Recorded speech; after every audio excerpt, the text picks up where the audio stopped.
How do I feel okay about myself when these things that I had always staked so much of my goals and identity on weren't happening? Like, I have to figure something else out. And I have to be okay with my life if my plan A doesn't happen. Yeah, like what does life look like?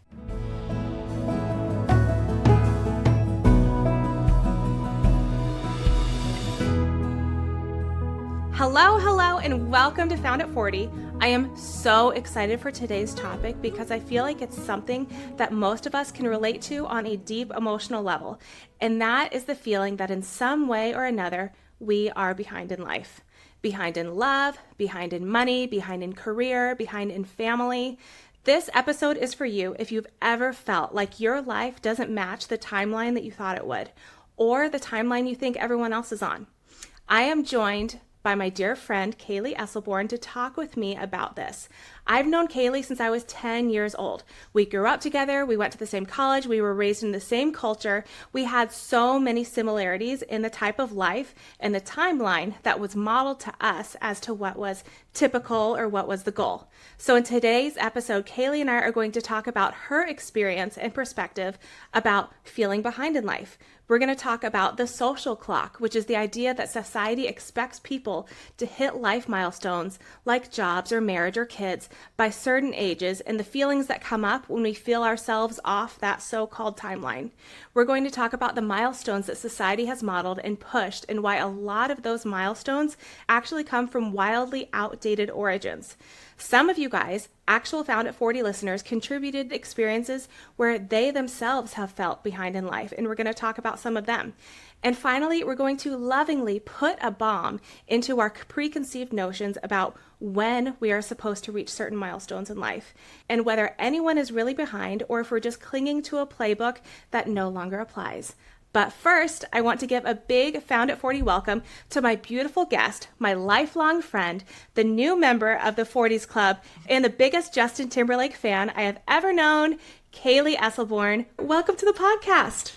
Hi, happy to be here. Yes, I'm so excited that you're here. How are you?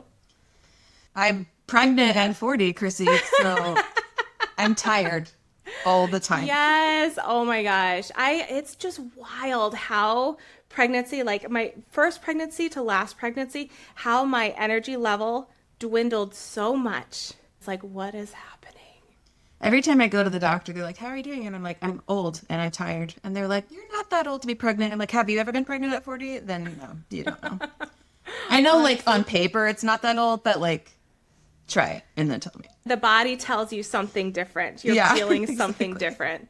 Oh my gosh. So that is so exciting. I really am excited to talk all about that. But one thing I do have to check in with you first is the status of your Justin Timberlake fandom at this stage in your life. We were both longtime NSYNC fans.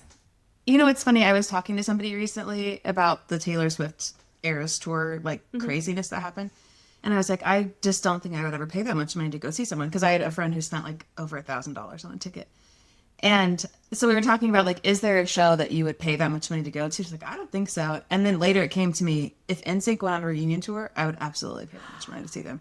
100%. Oh my gosh. I wouldn't pay that much to see Justin, but NSYNC, 100%. NSYNC, the whole package. I mean, I am waiting for them to do like a Sphere tour the way Backstreet Boys is doing in Las Vegas right now. Would totally go. The residency, I'll come there. I'll come to you. I know. I will come to that. Absolutely. You know, and I feel like my feelings about Justin, there's a little bit of you can't smoke ignore there. There's a little smoke. That's like, I don't know exactly how you are as a person, Justin Timberlake. As a performer, as a talent, you are phenomenal. Of course. But what has evolved for me, and I want to know for you if it's evolved. Like, Justin was like the front man. You know, he was the show pony of the group. But I really feel like the slow burn for me was JC. I feel like he was like the workhorse. Like, he really had so much talent, but Justin got a lot of the spotlight. Justin had the face, which, not that JC's not attractive, but yeah, he certainly has a voice to be reckoned with. And I wish that he were doing more with it now, but. I know. JC or Justin? JC, yeah.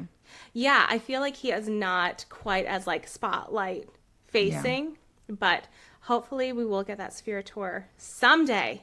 So I want to get back to the topic, though. I don't want to deviate for too long. Oh, okay. But yes, the topic at hand, feeling behind in life. So I feel like it's such a universal feeling that it's like no matter how well you are seemingly doing in like one area of your life, like inevitably there's another place where you're like, oh well, I feel behind in this, or somebody, they're able to progress in their job in such a way, or they have this family situation, or they own not just one house, but then they have a rental property, and then they have all these other streams of income, and so that I feel like is really, really relatable to a lot of people. But what I want to talk about, I was wondering if you'd take a few minutes, talk about kind of your story and what shaped you as a person, what your early adult years were like, what it looked like when you were originally envisioning what your adult life was going to be like, and kind of the feeling of when the timeline that you had in mind was not matching up with what was happening in your life. So can you take a few minutes on that? Sure. So when I was in high school, I had decided I was going to do a mission trip, like a religious mission. And then I went to school. And so that was not like, I did that and that was on track. So that was fine. That was on your plan. But it's exactly, but I didn't have any idea what I wanted to study before that, but I wasn't really that worried about it because I knew I was going on a mission anyway. But then when I got back, figure it out after the mission. Exactly. And I wasn't worried about dating or whatever because I'm leaving anyway. It's not a big deal. And that's at 21. Yeah. But then I got back and I was like, oh, now I have to actually figure this out. And I tried to audition for the music program a few times, got rejected. I think it was like 3 times. I'm like, okay, I got to get out of here. Like, I got to get out of the school. I can't be in college forever. So can I interject and say you have a beautiful voice? Like the fact that it would get rejected, what were they looking for then? There's a lot of talent out there, Chrissy. And so then at that point, I'm like, I just got to get out of here. So I picked something so that I could get out of college. Like whatever didn't require, because also my backup required a year of prereqs, which I didn't do. So like, was it a backup if you weren't really preparing for it? Anyway, so I just had to pick something. And then when I came out of school, I was teaching as part of an AmeriCorps program, and everybody was like 22. By that time, I was 26, by the time I actually graduated, partially because of my 2-year break, but also partially because I took forever to declare a major. I think I was a junior before I declared a major. And then my goal was always to be a stay-at-home mom, to get married and then have kids. And turns out you have to get married and have kids to be a stay-at-home mom. And that didn't happen for me for a long time. I got married finally and I was 30 and had kids. My first kid was born when I was 35. And so it was a lot of time before that of like, what do I do instead? Because that's kind of out of my control. There's some elements of that you can control, but a lot of it was I was trying and wasn't finding anybody and felt very much, especially, I mean, as you mentioned, we grew up in the same religious culture that really prioritizes early marriage and kids. And so everyone, including you, my friend, who got married, like what, were you like 19 or something? It was 20 days after I turned 20. I was at least so not a teen bride, but my gosh, I was a child. I was a child. All of my like growing up church friends had been married, had kids, like they were older by then. But it started to really set in when like my non-church friends who didn't grow up in that culture also were married and had kids. And I was like, dang, I'm like really behind. Yeah. And so that was really hard to feel like the plan that I had made for myself. And I wasn't very good at creating a backup. Like I thought about it because I'm not stupid, but not really. Obviously, I didn't like do the work to actually make my backup plans happen.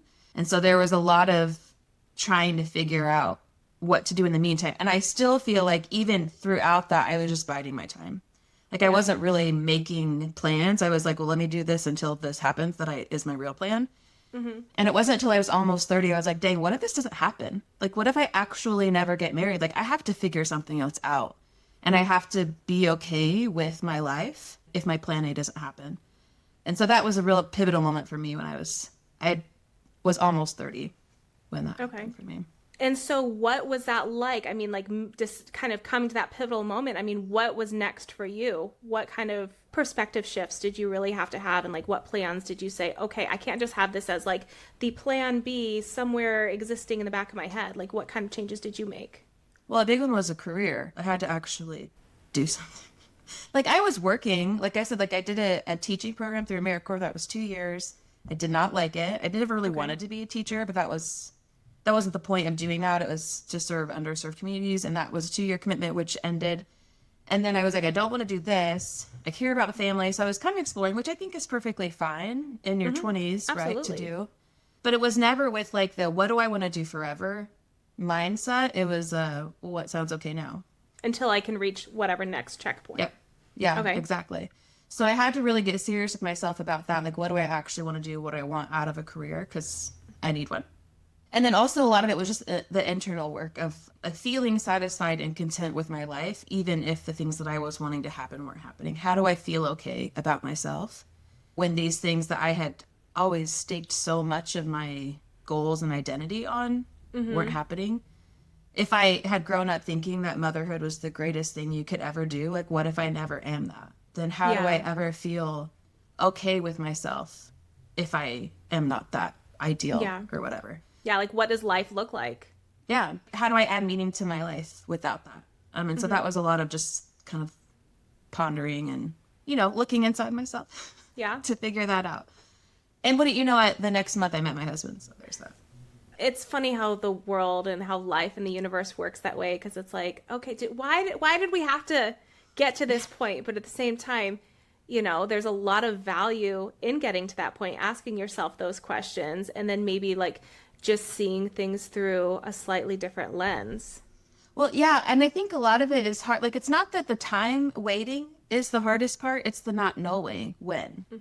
So like, if I had known, like, you'll meet your husband when you're 30, then I'd be like, okay, cool. I'm going to do some cool stuff when I'm in my 20s. And I did. Yeah. I did do a lot of cool stuff in my 20s. But I feel like I would have been a lot more happy, generally more content if I had known that it was coming and when. But just the general uncertainty of like, I don't know what my life is going to look like is hard. And it's hard to make plans when you don't know what it's going to look like. I felt that especially after I got married, we started trying for kids right away. It's funny because I thought of you actually. I think when we got married, you and Ben both said, like, take your time. You don't need to have kids right away. And I was y'all, I'm already 30. Okay, you're like, I do have to have lady. Exactly. You might have gotten married when you were 20, but I am not 20. So we started trying pretty soon, but it took us 5 years. And we had to do a good amount of fertility treatments and stuff. And that was hard because it's like, I can't plan my future when I might be pregnant. I don't know because I could get pregnant anytime. I didn't. And so that uncertainty is really hard when you're trying to kind of map out what you want to do with life, when you have no idea what life is going to give you. Well, and it's like, what your soul genuinely wants. You're just not like, oh, if motherhood happens, it happens. It's like you really, really wanted this. I feel like, going back to like, if you would have known when things were actually going to happen, how you'd been able to, sit in a happier state when you were like in your 20s. It makes me think of 10 years ago, we left Utah, we moved to Indiana. We wanted to live closer to family. And Ben was like severely underemployed for over a year. And I remember during that time, we're expecting Lucy, who's now 9, and feeling like this is not the life that I thought I would be living. I think at that time I was like 31. And I was just like, we checked the boxes, you went to college, work experience, whatever. Why is this happening? And one of my regrets is that I allowed myself to get so down and like in such a rough space because I was like, what if we're here forever? What if he's underemployed forever? What if it always feels like this? Obviously things have changed. He, it's a wonderful company and like it's been wonderful for his career and our family and all the things, but like that space where you don't know how long you're going to be there, like are we going to be in this uncomfortable space for months or years, or is this just life now? And I feel like, gosh, I could have made such better use of my time and my emotional, my energy, but I was too busy just like living in the, oh my gosh, the fear. fall. Yeah. Last year I got laid off and I was only out of work for, I think 5 weeks, which is a miracle. That's like a blip. Wow. Yeah. I'm so grateful. My husband stays home with our kids, so I'm our primary income earner. So it was very stressful because I have now 3 kids to support. But it happened so quickly. Like, if I had known that, then like that could have been a 5-week vacation. But it wasn't. Yeah, but no, it was 5 weeks stressful. of like stress and anxiety and probably like, oh, new gray hairs came from this. Thanks a lot. Yeah. Right? That's a lot. My gosh. You talked about getting to this point. And even now, it's like you have more life pivots and more unexpected things, finding that you're 40 and expecting number 3, which is so exciting. But again, that's not really what you planned, right? No, I mean, that's not even what I tried for, really. I mean, we did for a little while, but as I mentioned before, we took forever to get my first one, and we had to do fertility treatments for both of the other ones to get Yeah. pregnant. And we tried a little bit after the second, and it wasn't working. And then I lost my job, and I lost my fertility insurance, and we're like, okay, that's it. Like, we had only ever planned to do 2. My husband has an older son, too, so we have 3 altogether. And that was fine. We were planning on that. And then I could kind of, like, mentally moved on from it. And then just spontaneously, never in the entire 10 years that we've been married have I ever been able to get pregnant naturally when I was trying to. And then for this to come, I was like, I was not trying to be pregnant at 40, but here we are. It's like another plot twist. Here we go. Yeah. Oh my gosh. Yeah, So- someday I'll get my my kitchen cabinets unlocked. I was looking forward to being close to that. Oh yeah. Someday your trash will be safe. Like Yeah. your Christmas tree will be safe. All of these Yeah. things that like when you're in toddler life, like you will have fragile things at ground level. Someday. It will happen. So now that you're like on this other side of the initial like feeling late season of your life, you know, it's like you're on a career path, you're married, you have kids. How do you see the earlier version of yourself differently? I feel pretty proud of the way that I handled my life then. Like I mentioned, I did a lot of stuff that I knew I wouldn't be able to do someday. I traveled a lot, which was really soul-filling for me. I spent a lot of time with my family, my nieces and nephews. I was a really good aunt. I'm not a very good aunt anymore, but it's harder when you have your own kids. Yeah, you don't have the bandwidth. I just don't have time. So I feel like I handled myself pretty well in terms of like what I filled my time with, other than the career thing. But the emotional part was hard. I was always struggling emotionally with that. So I feel a lot of, am I proud of myself when I look back at that 20-something-year-old? I'm proud of her for doing something to fill the time that was productive and useful and something that I wouldn't be able to do forever. But I wish I hadn't spent so much time feeling, like internalizing that as if there was something wrong with me. Yeah. That all these things weren't happening because there's something wrong with me. That's especially hard when you're dating. I really didn't even date that much. Like, there weren't very many guys interested in me. The ones that were, I was like, hard pass. You're like, nope, nope. Yeah, my first real boyfriend was my husband. And so Yeah. it's like, even that was like, what is wrong with me? Like, everyone will be like, well, tell me all these good things about myself that are wonderful. And I'm like, okay, but like, why don't the boys think that? Like, why is that not translating into love life? Exactly. Yeah. So I wish that I had done a little bit more work then to work on my emotional state and my own like confidence levels. I mean, I think I did okay, but I could have done better there, I think. Well, because you never want to look back and be like, oh, I wasted so much time, or, you know, live a life where there's regret, right? But I mean, Yeah. all the same, it's like you can't just live in the past. You have to be like, okay, this is where we are now. This is where we are now, and this is what I'm looking forward to in the future. But okay, so I want to zoom out for a second, because what you experienced, and I feel like, you know, something I touched on at the very top of the episode, is what psychologists refer to as the social clock. And so the social clock in psychology, it was introduced by Bernice Newgarten in 1976. It's this cultural timetable that dictates the expected ages for major life events like college, career, kids, marriage, retirement, like all of those things. And so you create this internalized societal pressure to achieve those milestones on time, right? Whatever on time is, for social approval. And when you have deviations to that like social timeline, it causes stress or feelings of like inadequacy. I mean, there's this like checklist that we absorb, really. I mean, it's like college, you graduate by your early to mid 20s at, you know, latest, right? And then you're married by 30, or if you're from Utah, 25. Like, hello, we know that pressure. And then you buy a house soon after, and then you finish having kids by the time you're 35, and then you retire at 65, you know? And it's like when we don't check those boxes on time, we assume that we are the problem, or somehow we have failed. I mean, Yeah, I didn't feel check like, any of those boxes. Yeah, like you had a checklist in your head too, right? Yeah, for sure. And I didn't get any of those. Well, I mean, I was married when I was 30, but again, the standard that I was working on was a little bit different from like a typical standard, I think. Yeah. I didn't start having kids till I was 35. I think we bought our first house when I was 33 or something. Yeah, we didn't hit any of those on time. Where do you think all of these messages came from? I mean, obviously, like I said, there's, you know, the social clock, but like, where is it pushed extra in our lives? Well, for me personally, and I know that you experienced some of this, a lot of it was religious culture. Mm-hmm. For me, and the heavy emphasis on marriage and family, and even like explicitly stated things like you don't need to wait until you are financially stable to have kids. Which, like, Yeah. that statement alone is bonkers to me. Maybe you should wait till you're Like, at least maybe. stable. Like, you don't need to be wealthy, but, like, let's have a job at least. And then, thankfully, I think it does come from family. For me, it didn't really. I mean, I know that my parents wanted that for me, but I think it was a lot more based on what I wanted, and they wanted Yeah. what I wanted for me. And they were not pressuring. They were more empathizing with me, which I appreciated. But I think a lot of it comes from not even, like, a direct, just seeing what your peers are doing.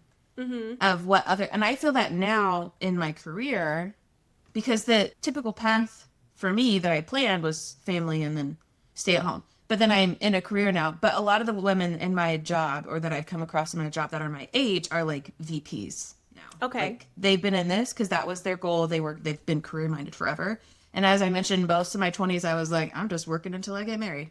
And so now that I actually am in a career, I'm behind in that way, which is funny because it's just, you never end. So you're always behind in something. So it's really just like that, like looking around you of like, oh, this is what people my age are doing. And I'm not doing that. So I'm behind in X way. Like it's every kind of way you can think of. And I don't know that it's necessarily people telling you that you should be always. It's just looking at other people's lives and then projecting it onto your own and seeing your you're telling weaknesses yourself compared to theirs. Yeah.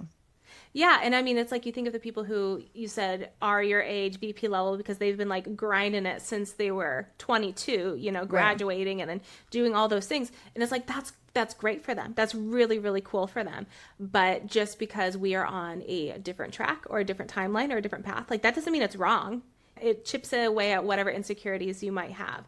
Like I can definitely empathize with that because shoot, I graduated from college. I did 8 years working social work, realized that's not really where my heart is. And I did stay at home with my kids and I've done a lot of like part-time jobs and working here and there, but nothing that would really like give me momentum to like, you know, go up whatever career ladder or track. And so here I am 41 and I'm like, what am I going to do? I would love to eventually be getting toward a career, but like starting essentially at the bottom seems really uncomfortable to be like, hello, my boss is probably 23 years old, you know? And it's like, I have so much life experience and I do have work experience, but it just isn't like in this linear fashion. It's more like this web, right? Yeah. That's something I really feel. And it's hard sometimes to make the case for yourself because you, like you said, like you have experience and you have skills. Yeah. But it's, if it doesn't match the experience of whatever you're trying to do, sometimes it's hard to make that transfer apparent. Yeah. Like to translate those skills. Sometimes, even though you know you've got them, it's kind of hard sometimes to convince other people that you do. Or it's like, okay, I've been doing this in a different capacity. And it's like, I know I can learn this program or whatever metric very, very quickly. And it could translate, but does somebody want to take a chance or take the time on training? I don't know. And I feel like a lot of people that are my age, like peers, they've been at their careers. They've been, you know, doing the same thing for, you know, 15 years or more. And they're just like, they're ready for a pivot. They're ready for a change, but they're also not ready for, okay, I'm going to have to maybe take a step down, you know, for a while. I have a good or friend. are in a position to be able to do that. Like I can't. Yeah, they're take the a pay primary cut right breadwinner. now. And so it's like stepping down would have a huge impact. I mean, it'd be one thing if there were 2 income streams and you had tons in savings and like, you know, people who have that, like more power to you. And that's great. But that is a luxury and a privilege that the majority of people do not have. And, you know, again, with finances, like when you only have one income stream coming in, it's like there's only so much that you're going to be saving a month. I have a friend who her and her husband have, you know, always had dual incomes, and she just mentioned offhand, like, oh yeah, we just hit $1 million in our retirement, you know, our savings. And I'm like, that's great. I love that for you. Way to go. And I'm just like, oh my gosh. You know, it's like there is that. Yeah. But I came across this quote. It was by Charles F. Glassman, and he founded the New York Center for Longevity and Wellness. And he said, using someone else's ruler to measure your self-worth will always leave you short. And I very much appreciated that. And then I'd like to tweak that quote just a little bit, saying using somebody else's timeline to measure your self-worth will always have you feeling behind. I love that. And I feel like, yes. That is something that I can definitely feel, that it's like, okay, if I keep looking at somebody else's journey and somebody else's path, like I'm always going to feel a little bit like garbage. Yeah. You know? Well, and I think we also always weight things worse for ourselves. Because you could, I mean, you can spin that the other way, right? Like, even if we're comparing you and me, for example, career-wise, I'm probably farther along than you because I had longer to work on it before I had kids. But family wise, you're a lot farther along than me. So we're both going to compare the thing that we think is weak about ourselves to the strength of someone else. We're not comparing. We're not like, well, look at me, how far along I am in my timeline, right? Like we're always our worst critic. So I think that makes it harder because we're always comparing what we view as our lack to someone else's abundance. Yeah, we're looking at our lack to somebody else's, like, you know, kind of where they're furthest in this progress game, whatever it is. And so, yeah, it's almost like, you know, the trick that social media plays on you when you're like looking at everybody's highlight reel. It's like you're looking at the other person's life highlight reel, and then you're just like, well, why isn't it happening for me? And it's like, no, like, stop it. Get back in your own lane. Get back in your lane. Live your life. So like once we can like zoom out and realize that it's just our own race, like, and to stop looking at like, okay, we're check. When we look up at it from an aerial view, it takes a little bit of the power away. You know, it kind of makes me think of my favorite creepy 80s movie, Labyrinth. I don't know if you're familiar with Labyrinth. I haven't seen it, but I've heard Oh of my it. gosh, put that on your list. It's so creepy. It's so weird. In it, Jennifer Connelly, like teenage Jennifer Connelly's character, she's with David Bowie, who is his name's King Jareth. And you not seeing it, I'm sorry, but in it, she says, you know, she's kind of in this little bit of a battle of wills against him. And she finally has this like understanding of like, you have no power over me. You have no power over me. You have no power over me. And that's when like everything in the movie plot, like everything just like shatters down, and it like kind of breaks her out of this dream world that she's in to realize like, you have no power over me. And thinking of that, of like this invisible checklist and this social clock of being like, you don't have to let this have power over you. It really, for me at least, it shifts kind of that pressure a little bit. Yeah. So, your homework, watch Labyrinth. Good to know. I'll have to add that Maybe to my even, list. I know. And Brandon, he'll be like, what are you watching? Ben hates it. He's like, probably seen it. I don't even know. really? Oh my gosh. Well, another thing is like Jay Shetty. You know Jay Shetty? Do you know him? Okay, well, he is like a self-help guru, right? Okay. And so he talks a lot about, you know, to fancy people. You know, he talks to Oprah. He's on all these like podcasts. But he talked about it and he said like all of this is really about control. He says, you know, I want to be able to control my life. Everybody else is doing something at 25, 30, 40, and you aren't. And then we feel out of control. He really talks about the people who deviate from this social clock. They are equally as happy, if not more happy than, you know, the people who might be more on clock. But the key factor is it's not when the milestone happens, but like how much control and meaning people felt over their lives. And so not trying to control everything and just being like, life will happen as it happens. I've got these goals that I'm going for, but like wallowing in the, you know, this sucks. Why isn't this happening for me? Like that is where the strife is. Yeah, 100%. That's something that I actually feel like I learned about myself. I don't think it's unusual or unique to me, but I like to control things. And I don't know, I think there's a lot of places that could probably have come from, but that was really hard. Like I mentioned before, like the uncertainty of, is this ever going to happen? I can't make it happen. Mm-hmm. And I think you're right that when we focus on the things that we can control and let the stuff that we can't ride, then we're generally a lot more content. And I feel like I've gotten better. That's one thing that I feel like I've learned throughout my adult life, of both the timeline thing and also the stuff happens that I can't control. I feel like nothing that I planned has ever happened. At least not in the timeline that I planned it. Or just know, just get used to it. It's like, okay, you want this, just know it's not going to be the way that you originally planned. Exactly. Yeah. It's not going to look exactly how you thought. And I feel like I've gotten better, or it's at least helped me to practice that, of letting go of that, or at least reframing to what I can control. So in this situation, I do this with my husband a lot. I generally overestimate how good I am at everything. And then I'm in a situation, I'm like, oh, like, I'm going to be a really good wife. And then I get married, I'm like, oh, this is hard for me. And so it's really hard for me to not be able to control him. I want him to do what I think he should do all the time. I'm sure that's also very common for women. And that's probably why we get a bad rap about nagging and stuff. But for me, that's the most helpful, is when he does something or feels a certain way or makes a certain choice that is not what I would do. And I know I can't control him because he's his own person. It really helps me to reframe that, of like, what story can I tell myself about the situation that puts me back in control? And usually the putting me back in control is myself, that I change something in myself to feel okay about whatever this choice or this whatever the thing was. Letting go of trying to control him and looking for something within myself that I can control. And then I feel more like steady because I can control how I react, or I can control how I think about this, or I can control the things that I do in relation to what he does. And so that's, I think, been really helpful for me, is that just constant reframing of what story can I tell myself that makes me feel in control of this, even if it's, I mean, I'm obviously not in control of him, but there are things that we can always control in any situation. And that's where I think we find the most satisfaction.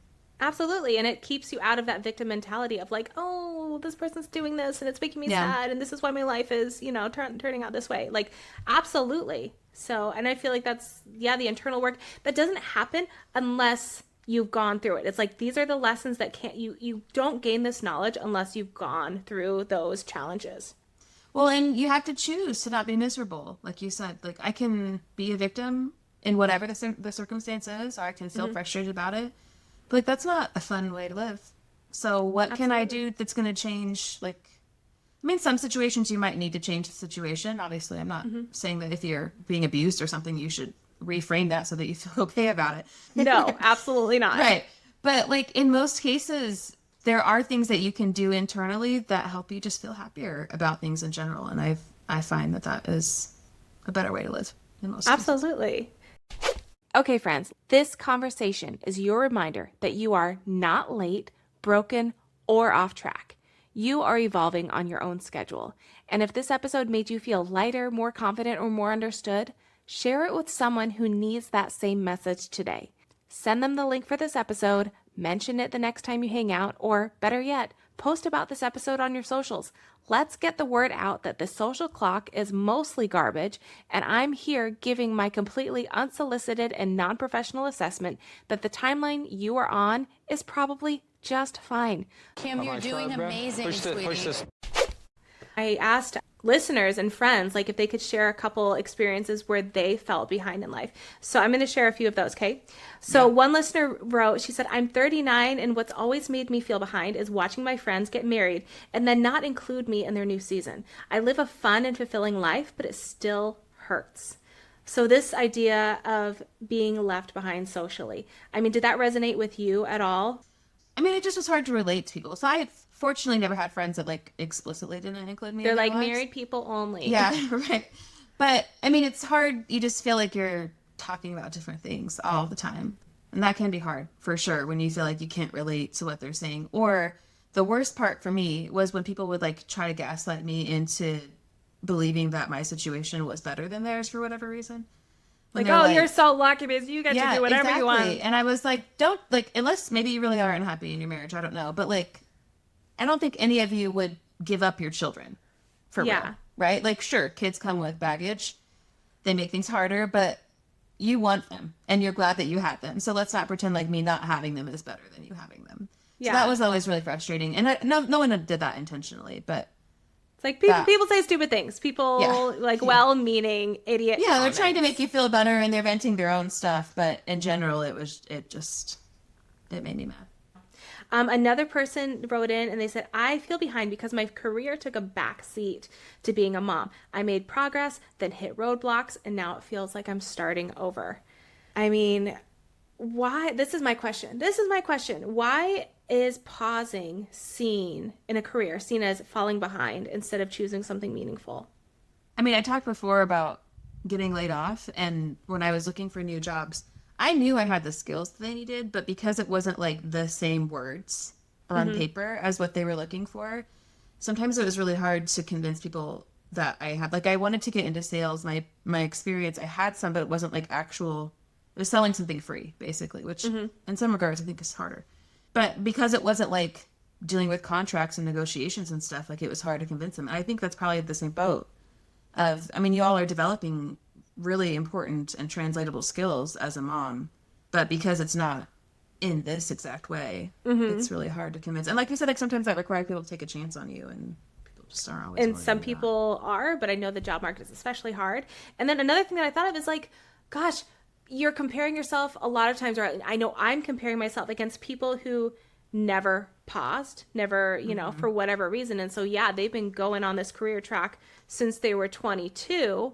And so, like, yes, comparing myself to the people in their early 40s and thinking like, wow, they're in this different spot. It's like, it's not a fair comparison. It's not an equal situation.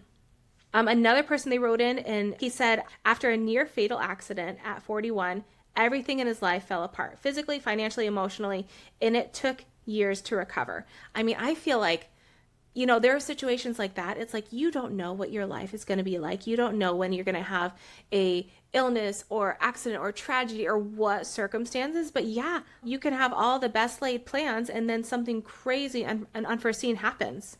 Yeah. I don't know. Obviously that wasn't your deal, but I can't imagine like somebody in that situation who then has to like learn how to walk again. Like talk about feeling behind where like your body can't even do what it used to do. Yeah, that's kind of scary if you allow yourself to live that way of like, well, tomorrow my whole world could explode. I know. It's like you don't want to live in fear, but also, at least have that understanding that it's like, yeah, life can change. And so it's like, having a perspective of like every day is a gift and appreciate what you have. But at the same time, it's like there are so many people who their lives have changed significantly on a dime. And that doesn't mean that their life is over.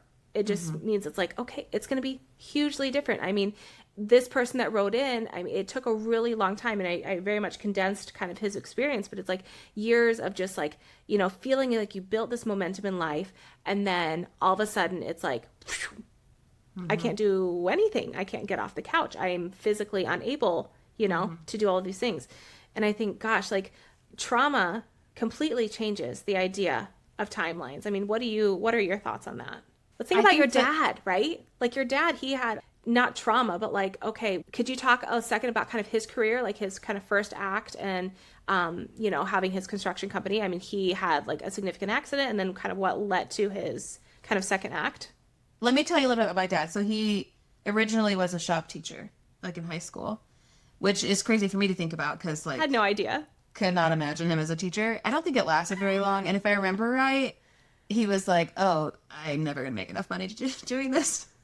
Which I think is something that a lot of teachers have found of like, oh, you really have to have a heart for it. Especially when you're a sole provider. So he had a really successful construction company. He did have an accident when he was 40, I think, which is bonkers to me because I just turned 40. It was right before that because I remember the day they were doing this like really big 40th birthday party and they had to cancel it because he lost his eye. He was on the site and something flew out and hit him in the eye and he ended up losing one of his eyes.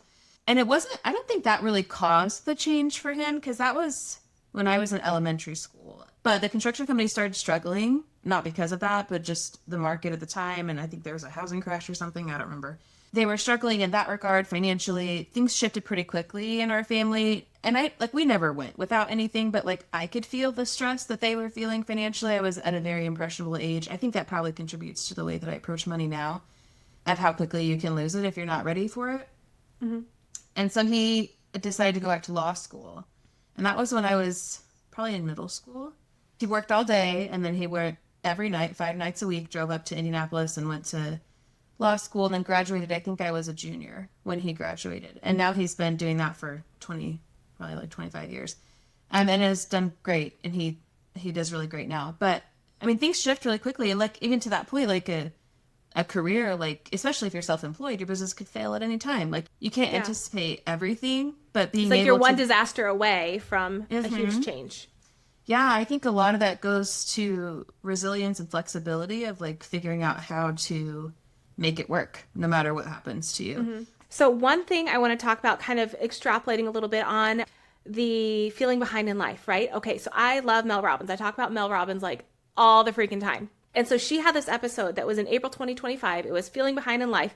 And one of the things I loved is she broke down like decade by decade some of the most common pressures that people feel based on this social clock. And she like took it apart. She dismantled them and she shifted this conversation as to what the decade is really about. And so I wanted to share some of the highlights and get some of your thoughts. I'm not going to go through every single decade, but I think it'll give us an opportunity to look back a little bit and then maybe like, empathize with some of the people who are in that stage right now. And then, talk about some of the lessons learned really. She first talks about the 20s, like when you're in your 20s. I mean, let's just like think out loud. What are some of the things that you expected to have figured out? It could be in general, but also you personally. Oh, well, I think we're expected to figure out what you want to do, right? Because you go to college immediately after you graduate, and then you're supposed to graduate in 4 years at the end and get a job in whatever field it is that you studied, and be good to go for the rest of your life, career-wise. Find the one, start to settle down. Well, not necessarily be married, but have a partner. Beyond that track, like the person that you met, you're probably, dating with the expectation of, you guys are probably going to end up together. I mean, I feel like that's pretty accurate. Like you were told, okay, we're supposed to be figuring it out in our 20s. And what Mel says and kind of what the research has shown is that really it's like that is for experimenting and exploration and really like having those adventures and figuring out like what you really want to do and what you like. And I feel like it's kind of a different shift because like you said, okay, you go to school, you finish your bachelor's in 4 years, and then you figure out like, okay, do you want to go on to like graduate school or whatever? It's like you stay on that track and you stay on that timeline. I mean, one thing that I always regret is that Ben and I, when I was probably like my 3rd year in college or something, we thought, wouldn't it be fun to do a semester at BYU, Hawaii? Like we thought, let's do this. And we even like were kind of far down the path when I realized, oh no, if we do this semester in Hawaii, I'll have to delay graduation because they didn't have like the upper level classes that I needed. And so I was like, no, we can't do this because I have to graduate on time 4 years, Why? And I'm like, oh my gosh, why did I do that? Like, that's so stupid that I said no to that adventure that we would have never been able to do again because I was like, no, I have to stay on track, right? Yeah. Like, that's so stupid. Or I think about my sister. I mean, she spent her first 3 years in college. She like bounced around to 2 different colleges. She never decided on a major because she didn't know what she wanted to do. And so I think she ended up with like an associate's in general studies, right? And so that was something that was hard for her, that she was like, I don't know what I want to do. I don't know what I want to do. I don't want to go into some field of study just because, right? And so it's not, now she's in her mid-40s. She finally has decided she wants to do. She's zeroing in on that educational focus in her career. And it's a little bit later than normal, but that's okay. I feel like at some point, like with anything, but especially with education, like once you're so far into it, like just like do it. And then if you want to change it later, you can. But like if you're a junior, like let's just declare a major and let's graduate. And then you can figure something else after that if you want to, right? Like I think that we get so locked into like, when I choose this path, this is my path forever. And like it doesn't cement, have to be that way. This is forever. Yeah. And especially in today's career world, like most of the time there are very few paths that you have to have a specific degree to do. In most cases, they just want you to have something or the relevant experience for it. So like just take a step and then you can change it later if you need to. Another thing that Mel talked about and that I think is so real is that like the 20s experience is very different now than it was when we were 20s. Right? There's like lots of people that are going to school online. They're doing everything online. They have their first jobs and it's completely remote. And I think of like these poor 20-somethings where it's like they never meet their work team. They never have those experiences and the camaraderie and the teamwork that goes from like being in an office or a building with other people. And when they're doing everything solo, where they're in their apartment 23 hours a day, where that's where they work, that's where they eat, that's where they sleep, it seems super isolating. Yeah, for sure. I think back to my 20s, the best friends that I had either were roommates or people I met at work in most cases. Because you're just with them the most often. Yeah, and if you're in a situation where it's like, oh, you don't meet people, and then it's like, okay, where are you going to meet somebody if you want to date, right? It's like on the apps. I don't know. Are the apps still apping? I don't know. If you could talk to your 20-year-old self, I mean, what would you tell her? I would tell her, this feels hard because it is hard, which is my favorite quote from one of my favorite parenting experts, which is Dr. Becky. But she's good. Like, she is good. And I think that there really is a lot of value in like, there's nothing wrong with you. It's hard to figure out what to do with your life. And so it feels hard because it is hard, but that doesn't mean that you're doing it wrong. You can try a lot of different things and you don't have to have it all figured out right away. And you don't have to have it figured out to take a step, right? Like you can go down a road and if you get halfway there and you're like, actually, this is not working for me, you can change it up. It's not the end of the world to change your mind. Well, and I think another thing, like building on if it feels hard, what is it? It is hard. It feels hard because it is hard. Yeah. Like, and another thing, it's like just because it's hard doesn't mean it's wrong or bad or, oh, this is, I'm in the wrong spot. I mean, sometimes it is, but not all the times, right? And that's just part of it. Kind of moving into the 30s, right? It's like the 30s, I feel like carried a lot of pressure. I mean, I'm 41, you just turned 40, but it's like, okay, think back 10 years, you're 30 years old. I mean, there's so much pressure for relationships. Like, again, like find that person, you know, lock it down, have kids, buy a home, start making that money, right? And, you know, for some people, that's what they want to do. For some people, that's the dream, you know, find the partner, settle down, have kids, get the house in the suburbs. And that's great. But like, that's not what everybody wants to do. And like, that's totally fine. I feel like the 30s are not the time where you have to like necessarily settle down. It's settle in, like decide what lights your soul on fire, what you want to do, and like getting honest about what's most important to you. And I think you have to be realistic about how that happens, right? Like when you're in your 30s, you probably do need to have a job. Right? Yeah. Like you need to be able to support yourself, or if you have a family or whatever at that point. But there are still ways to find that, even if it's not in your career. Because, I mean, it could be your career. But in some cases, like we talked about before, like you may not be able just to make a shift whenever you want to, right? At that stage of your life. But there are other ways to explore that. And I know that you've talked about that on some of your other episodes about hobbies and stuff like that. Like there are ways to explore without having to make a drastic life change every single time. And so I think prioritizing that of figuring out what it is you really want within the parameters that you are able to while still taking care of your life. I think that's an important thing to prioritize for sure. It's not easy because it's like there are times where you do feel maxed out, you know, the idea of like you can't really see much beyond what is straight in front of you, but like kind of forcing yourself a little bit in like a healthy way to be like, okay, let's expand. Let's see. Are we really on track? What am I doing now that maybe I can kind of is not necessary? You know, I feel like it's not as big now, but when I was turning 30, it's like Pinterest mom, that was it. You know, there was a lot of pressure to do all the things. I mean, gosh, the stupid birthday parties that I threw for my kids when they were turning like 1, 2, 3 were bonkers. By the time I had Lucy, I was just like, forget this. You know what I mean? And maybe that was a little bit more like mid to late 20s and think, okay, what am I not doing that would be really good for me? You know, just zeroing down. Another thing that kind of came up is that a big thing that matters in your 30s is don't make life decisions out of urgency or fear. It's not about necessarily settling down. It's settling into the life that you want, what you want your life to look like. And when you make decisions from that place of urgency or fear, those choices, those are the pits you're going to have to be digging yourself out of later. Yeah. I mean, I've come across some friends who, you know, maybe they settled, they thought, this is what I've got as far as partner options. So I might be overlooking some big red flags, but I'd rather be with this person rather than alone. So here we go. And it's like, there's a whole spectrum of that, right? But it's like, oh, when you 5 years in realize I cannot do life with this person, but now it's like, oh, we're tethered together. And, you know, it's like thinking of how you're approaching those big life decisions. I think as women, especially in that regard with a partner, like in your 30s, you do have a clock, a biological clock that is real. Yeah. For sure. And so sometimes you do feel that urgency of like, I've got to get going on this if I want to have kids, which I do. You know, you've decided that whatever in your 20s that was important to you, then I got to find a partner and get married so that I can move towards that. And I know I listened to that podcast that you mentioned, and she talked about freezing your eggs if that's really important to you.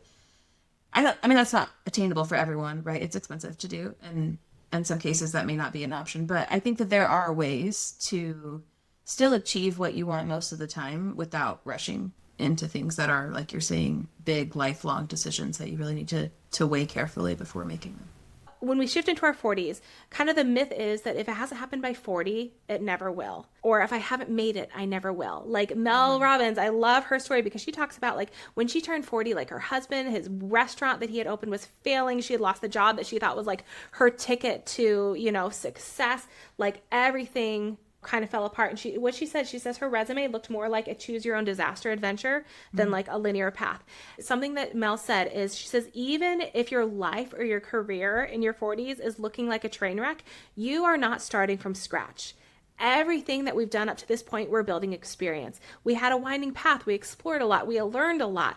So don't allow yourself to get caught up in this lie that you've messed it up so much that you can't turn it around. I mean, the average life expectancy is what, like 77? And so to look at the 40s and to be like, oh, if I haven't made it now, like, you know, give up. Like, that's crazy. Our lives are a lot longer, and we don't have to retire at 65. But even if we do, like 30 years is a long time. I mean, I'm 40 now, so that's what, 25 years away? Like, that's a long time to change. And if I look at the last 25 years of my life, I was 15 25 years ago. And like, look at everything that has happened in those 25 years. Yeah, like Like the the amount next of living. 25. Yeah, exactly. Like, there's so much more life to live and to explore and to change and to try. I don't know that we ever have to have it figured out. No, absolutely not. Or like to feel like you're doing all of the things all at the same time. Like Michelle Obama, she was on a podcast with Emma Grede. It's like called the Aspire podcast. And she was talking about like, yeah, you can have it all, but you can't have it all at the same time. It's like there are chapters of your life where, yeah, you're leaning into parenthood and that is taking up all of your bandwidth. And then there are times where it's like the parenthood load is lighter. And so, yeah, you can lean more into this. And it's like the expectation of like, oh, I have to have it all, or I have to have it all now. It's like, oh, no. That's not possible. There's no expiration date on living. Absolutely. I mean, when you die, that's the expiration date, I guess. But That is true. Let's there's print no that. when you're alive, there's no expiration date on changing your course if you want to, or trying something, or The idea of we don't have to, you know, this is like jumping ahead, but like, yeah, the idea of like, oh, if you aren't retired by 65, there's a problem. It's like, when did retirement at 65 become a thing? Even it wasn't until like the Social Security Act. And I know that's been around when for a the while. life expectancy was like 65. Yeah. And then you just But you keeled can over. retire when you die. You retire when you die. When you like keel over in the mines, that's when you die. Exactly. Right? And so now, I mean, it's like there's no thing. It's like the people who retire when they're 50, like, that's awesome. Good for them. Like, do the things. But it's like, gosh, there are so many people who truly, like, the idea of retirement is akin to like, I might as well just die now. Like, whatever. It's like you retire when you want to. But kind of going back to like 40s and these age-based expectations, they can be dangerous because it's like you're starting to anguish over it. You feel you're stuck in this comparison trap. And like when you think of like, what is comparison? It's like the thief of joy. And so for you, like as you've gotten older, I mean, I know you're just barely, you know, I gave you like a month and a half to be 40 before I'm dragging you on here. But what do you feel more confident now making decisions about your life than you did when you were just turning 30? Yes, but part of that I think is just because I know a little bit more of what my life is going to look like because I have kids already. So I know I'm at least locked in for like 20 years in this part of life, right? Yeah. I've learned a lot about myself and what I like and what I don't like. And some of that comes from experience. I mean, all of that comes from experience in trying things. And I know more about what I enjoy and what I don't. And so it's a lot easier to make decisions. It's just experience, like you said, life experience. You wouldn't have been able to have the perspective that you had, you know, if you hadn't gone through all these things. What's your quote? Everything before this was just research. It's just research. Life really begins at 40. Everything before this is just research. And yeah, being able to look at that as like, this is the launch pad. 40s are the launch pad for everything. And I'm freaking psyched. At first I was a little like nervous, but this process of like learning and growing, it's been so wonderful. And for me, it's been really rewarding and like getting me jazzed about everything that's coming next. Then you know you're on the right path if it's making you jazzed. I know, seriously, it's like there's a lot that I don't know, but like whatever the future is, I feel like, okay, I'm on the right path. To what that path ending looks like, I don't know, but I feel good about where I'm at. So just to kind of close, if there is somebody listening right now and they're feeling panicked or stuck or left behind, what would you want them to know? I would say you might be, but who cares? And what standard are you basing that off, right? Like, if your goal was to be in your career by the time you were 30 and you're 30 and you don't have a career, then sure, you're behind at that time. But you can always change it. Like you said, like you can change the timeline. It doesn't have to be set in stone. And how you reframe your situation to make sense of it, I think is more important than where you are. But like what you're doing with what you have, the direction you're going is more important than where you are right now. Go change what you can and make the most of what you can't. Absolutely. Yeah. It's like there are a lot of things that you can't change, but guess what? There are a lot of things that you can change.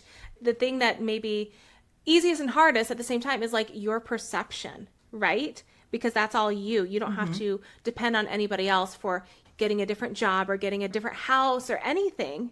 But your perception is something that is only you. And only you can do that. My little sister is in her late 20s now. The time of life when I was like, why can't I get married? I don't know. I mean, I think she would like to have a partner, but she's not in the same position that I was. But like looking at her now from my 40s, and I'm like, she is not behind. Like from my perspective, like she is not even like, okay, we need to get going on this, right? But when I was her age, from my perspective, exactly like you're saying, like I felt like if I didn't get married the next 5 years, my life was over, kind of thing. And I think that as you get older, your perspective definitely shifts of like time is irrelevant. It is irrelevant, and there's no right time or wrong time. Like you can fall in love when you're 70. You can have your first relationship when you're 30, 35. You can go back to school as a grandma. Like that can be the right time for you. My mom did go back to school when she was a grandma. Your mom is a boss. I love your mom.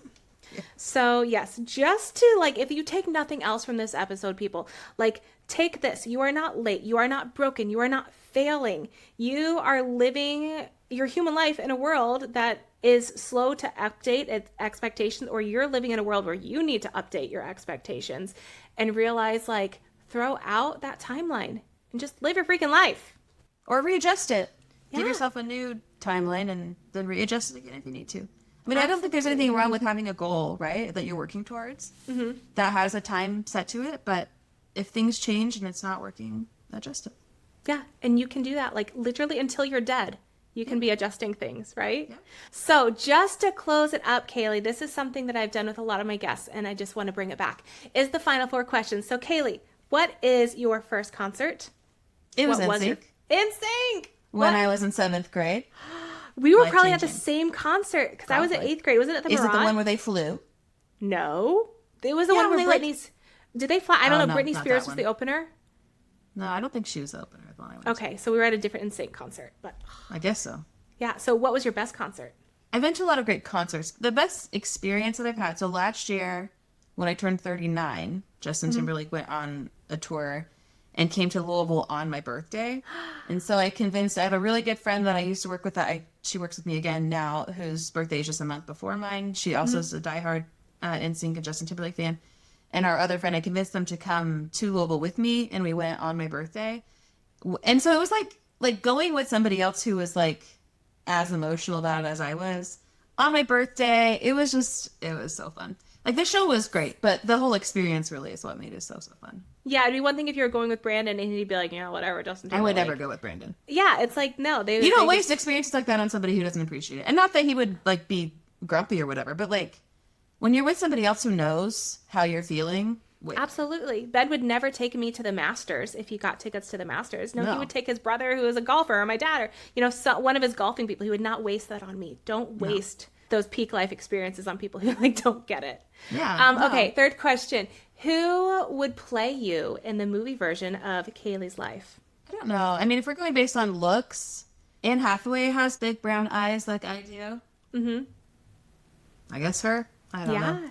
The only person I get told that I think I look like is Jessie J, but she's a singer and I don't think she acts, so. I know who you're talking about. I was thinking, one person I thought about, did you ever watch The Good Wife on whenever it was on with like Juliana Margulies?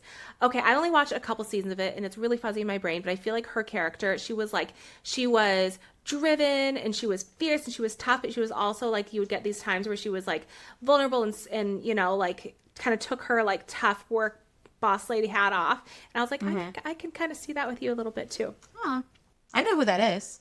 Yeah, the actress. Okay, final question, Kaley, what have you found at 40? I have found a different side of myself that is a lot more flexible than my natural tendency is to be. I think my natural personality is to try to control everything I can. I like to control everyone that I can. And all the situations that I can, I just feel a lot more settled in that regard, but life, it doesn't work that way. And so I feel like I've grown over time to have a lot easier time rolling with the punches and figuring out how to handle whatever the situation that comes up. It takes me some time. And I do allow myself that time, right? Like I need a day or two to process this and figure out how I'm going to be okay with it. But then once I do, I feel like I've gotten a lot better at finding my equilibrium. There we go. That's what I found. You have found your equilibrium, Kaley. I am so thrilled that you came on. Thank you so much. I loved having this time with you. You're Always wonderful. fun to talk to you. And yes, thank you for coming on. It's been wonderful. My pleasure.